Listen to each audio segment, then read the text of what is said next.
മറ്റുള്ളവരുടെ പാപപരിഹാരാർത്ഥം തന്റെ ജീവനെ ബലിയായി സമർപ്പിച്ച വേറൊരു വ്യക്തിയും ഈ ഭൂമിയിലേക്ക് വന്നിട്ടില്ല. പ്രിയപ്പെട്ടവരെ, അതുകൊണ്ട് യേശുക്രിസ്തു പറയുന്നു, ഞാനാണ് പുനരുത്ഥാനവും ജീവനുമെന്ന്. യേശുക്രിസ്തു ഇനി ഈ ഭൂമിയിലേക്ക് വരുന്നത് നമ്മളെ രക്ഷിക്കാനോ പാപങ്ങൾക്ക് പൊറുതി നൽകുവാനോ അല്ല.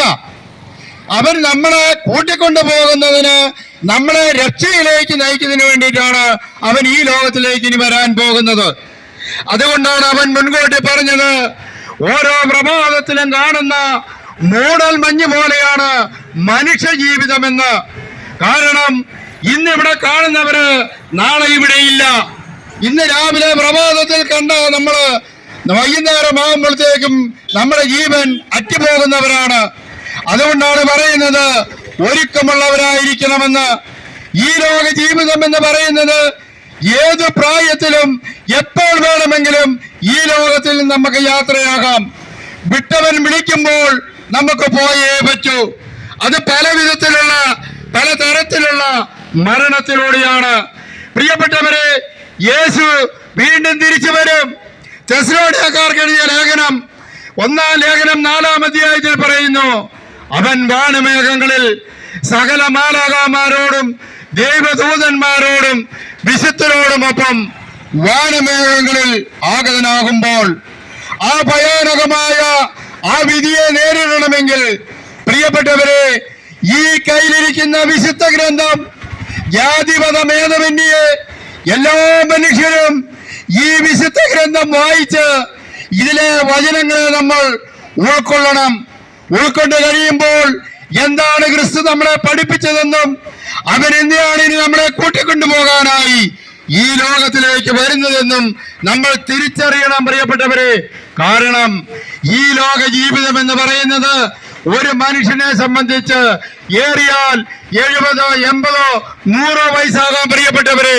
അതിനപ്പുറം കടന്നു കഴിയുമ്പോൾ ആത്മാവ് നമ്മളിൽ നിന്ന് വേർപെടുമ്പോൾ പ്രിയപ്പെട്ടവരെ, യേശുക്രിസ്തുവിന്റെ ശരീരം കുരിശിൽ കിടന്നുകൊണ്ട് അവൻ തന്റെ ജീവനെ ബലിയായി സമർപ്പിച്ചപ്പോൾ പിതാവിന് സമർപ്പിച്ചു. പിതാവേ, എന്റെ ആത്മാവിനെ നിന്റെ കരങ്ങളിൽ ഞാൻ സമർപ്പിക്കുന്നു എന്ന്.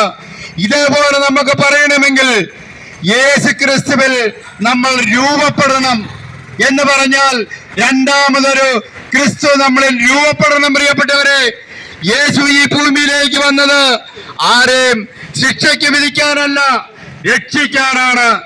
പാപത്തിലായിരുന്നവരോട്, അന്ധകാരത്തിലായിരുന്നവരോട് പറഞ്ഞു, ഇനി നിങ്ങൾ മേലിൽ പാപം ചെയ്യരുത്. തളർവാദ രോഗിയുടെ അടുത്ത് എന്നേക്ക് പറഞ്ഞു, നിന്റെ പാപങ്ങൾ ഞാൻ ക്ഷമിക്കപ്പെട്ടിരിക്കുന്നുവെന്ന്.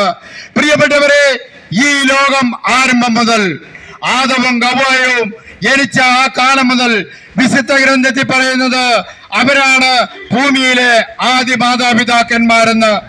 ആ മാതാപിതാക്കന്മാരടക്കമുള്ള സകല മനുഷ്യരും, പൊടിയിൽ ഉറങ്ങുന്ന സകല മനുഷ്യരും പ്രിയപ്പെട്ടവരെ, യേശുക്രിസ്തു രണ്ടാമത് ഈ ഭൂമിയിലേക്ക് കടന്നു വരുമ്പോൾ എല്ലാ ശവകുടീരങ്ങളും തുറക്കപ്പെടും.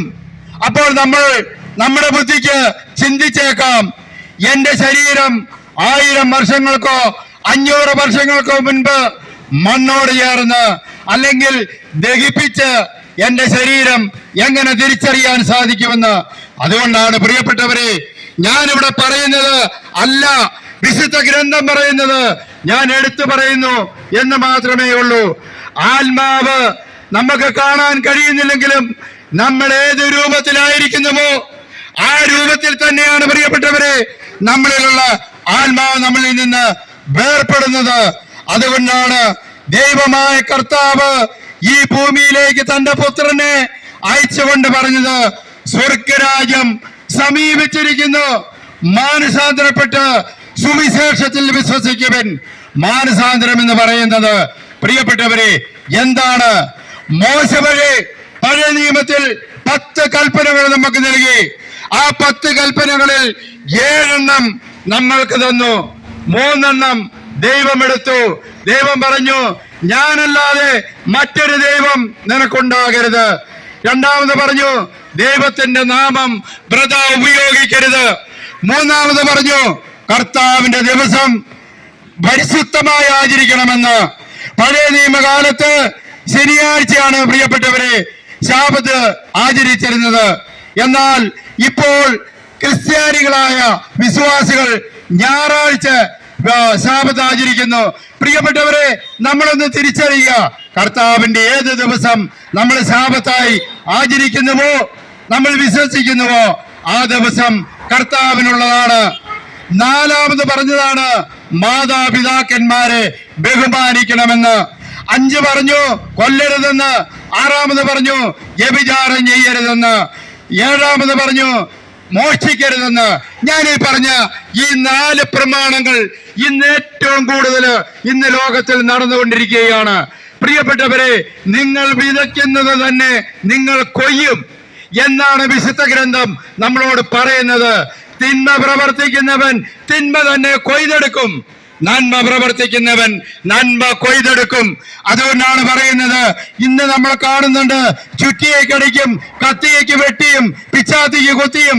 എത്രയോ നമ്മളെ പോറ്റി വളർത്തിയ 70 വയസ്സും അതിന് മുകളിലും താഴെയും പ്രായമുള്ള മാതാപിതാക്കന്മാരെ സ്വന്തം മക്കൾ വകവരുത്തുന്നുണ്ട്.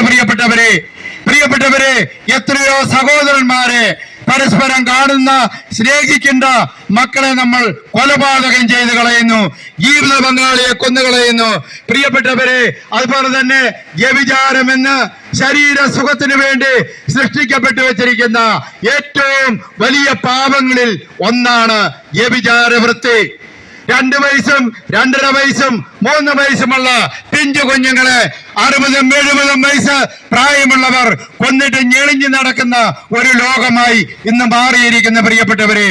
അതുകൊണ്ടാണ് യേശുക്രിസ്തു പറഞ്ഞത്, ഞാൻ രണ്ടാമത് വരുമ്പോൾ നിങ്ങളുടെ ഹൃദയം ഞാൻ പരിശോധിക്കുമ്പോൾ നിങ്ങൾ ചെയ്തിരിക്കുന്ന നന്മ എന്താണെന്ന് ഞാൻ നോക്കും. നന്മ ചെയ്തവൻ നീതിയുടെ വലതുഭാഗത്തും തിന്മ ചെയ്തവൻ ഇടതുഭാഗത്തും നിൽക്കും. ചെമ്മരിയാടുകളെ കോലാടുകളിൽ നിന്ന പോലെ വേർതിരിക്കുമെന്ന്. പ്രിയപ്പെട്ടവരെ, ഇതെപ്പോഴാണെന്നറിയാമോ? അന്തിമ നാളിൽ അവൻ വാനമേഘങ്ങളിൽ ആഗതനാകുമ്പോൾ, കണ്ണ് അടച്ചു തുറക്കുന്ന നിമിഷത്തിൽ, കണ്ണഞ്ചിപ്പിക്കുന്ന ആ നിമിഷത്തിൽ എല്ലാ പ്രേതാലയങ്ങളും ശവക്കല്ലറുകളും തുറക്കപ്പെടും. അപ്പോൾ മരിച്ചവരെല്ലാവരും അവരവരുടെ ശരീരത്തിലേക്ക് ആത്മാവ് വന്ന് വസിക്കും. അപ്പോൾ ഈ ഭൂമിയിൽ ചിലപ്പോൾ ഒരു സൂചി കുത്താൻ ഇടയുണ്ടായെന്ന് വരികയില്ല. പ്രിയപ്പെട്ടവരെ, ആദ്യം ഉയർത്തെഴുന്നേൽക്കുന്നത് യേശുവിൽ മരിച്ചവരായിരിക്കും. യേശുവിൽ മരിച്ചവർ എന്ന് പറയുന്നത് വിശുദ്ധരാണ്. യേശുവിനെ പോലെ തന്നെ പീഡകൾ സഹിച്ച് വേദസാക്ഷിയും രക്തസാക്ഷിയുമായി അവന് വേണ്ടി സാക്ഷ്യമായി ജീവിച്ചവരാണ് ആദ്യം ഉയർത്തെഴുന്നേൽക്കുക. അത് കഴിഞ്ഞ് മരിച്ചവർ ഉയർത്തെഴുന്നേറ്റ് കഴിഞ്ഞതിന് ശേഷമാണ് പ്രിയപ്പെട്ടവരെ, അത് കഴിഞ്ഞ് ജീവിച്ചിരിക്കുന്നവർ, നമ്മൾ ശേഷിക്കുന്നവർ, ദൈവത്തിൽ ക്രിസ്തുവിൽ വിശ്വസിച്ചവർ എടുക്കപ്പെടും. ഇവരെല്ലാവരും കൂടെ